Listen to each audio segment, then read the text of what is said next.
Урматтуу Кыргыз Республикасынын президенти Садыр Нуркожоевич, бүгүн 21 апрель Ак Ордо 3 конушунда сот аткаруучулар Генеральный прокуратуранын алдындагы сот кызматкерлери мына бул үйдү, 4 үйдү бузууга келди, соттун чечимин аткарууга. Бирок өтө одоно мыйзамсыз болду. Себеп дегенде чакыруу барагында сокулук рейс деп турат жана 103 скорый помощь жок. Ошого карабай булар бузабыз деп кирди. Бул мыйзам бузулат. Башында биз эскерттик, урматтуу сот аткаруучулар.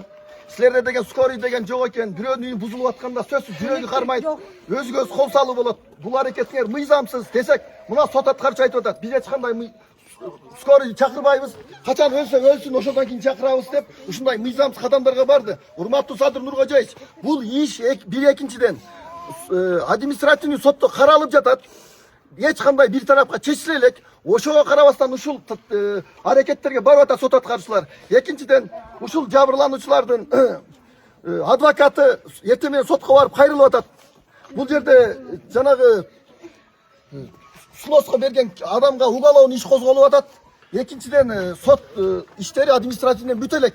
Ошону негиз кылып токтотуп турула десе, ага да караган жок, эч кандай. Мынакей скорый да жок, тиешелүү келе турган мекемелерден эч ким жок. Снос иштерин баштап мынакей Чак сайын айтып коебуз. балта көтөрүп кол салууга чейин барып атышат. Балта менен эшикти талкалап киришти. Буга чейинки снос болгондо эл туудан же сокулук рейстен келбей калса сот жылдырчу. Бул прокуратуранын алдындагы сот департаменттер олчойгон акча алып койгонбу же коррупциялык несеби жылдырбай ушул жерге чапташтырууга калды. Бул өтө мыйзамсыз нерсе.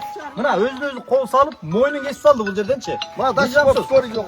Скорый жок. Скорый жок, электриктери жок.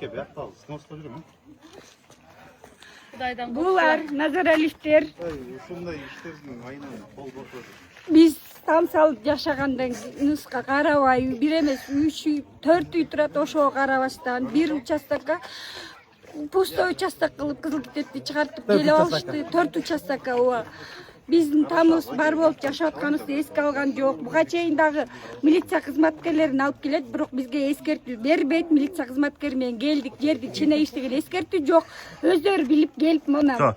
Эң биринчи айтсаңыз, эң биринчи үлүш китеп жөнүндө сөз кылалы да. Себеби мурда бул айыл чарба багытынын үлүш жери болчу. Бул үлүш жер болчу. Анын үлүш жери канча метр эле ошондой? Назаралиевтердин жери картада турат. Ширинасы 7 метр, узундугу 500 метр. Азыркы данный моментте талашып жаткан жерге эч кандай тиешеси жок. Ооба. Бул участокко болгон 2 метрдей кирип турат. Болгондо да ал бул үйлөргө жетпейт.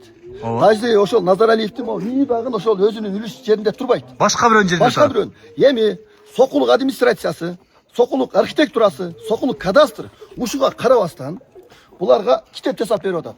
Эми уголовный 16 сотукка жасап берип атат. 16 сотукка. Булар жашап атат. Демек, алардын үлүш жери туурасы 7 метр болсо, булар 16 сотукка кызыл китеп чыгып берип атат. Башка бирөөнүн үлүш жерине. Эми экинчи мыйзамсыздыгы.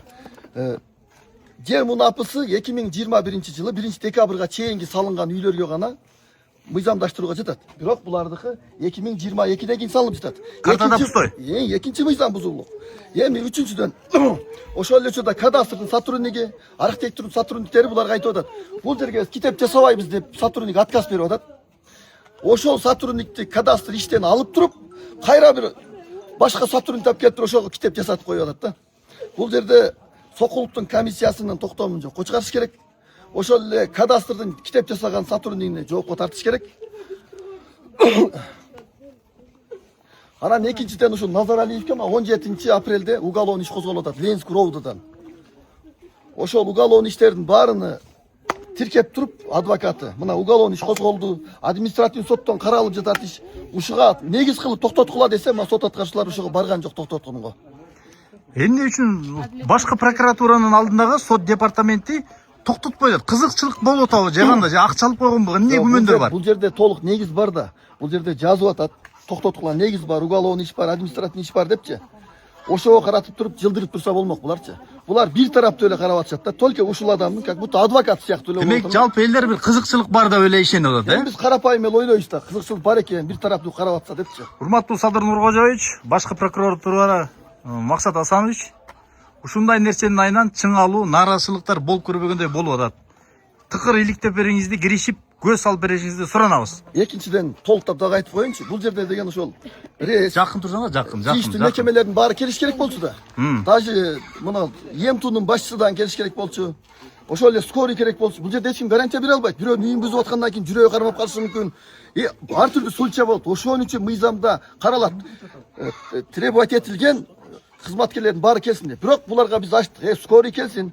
Ишти баштабай каласак, мына сот аткарышынын башчысы айтып атат. Бизге скорыйдын кереги жок дейт. Качан жабыр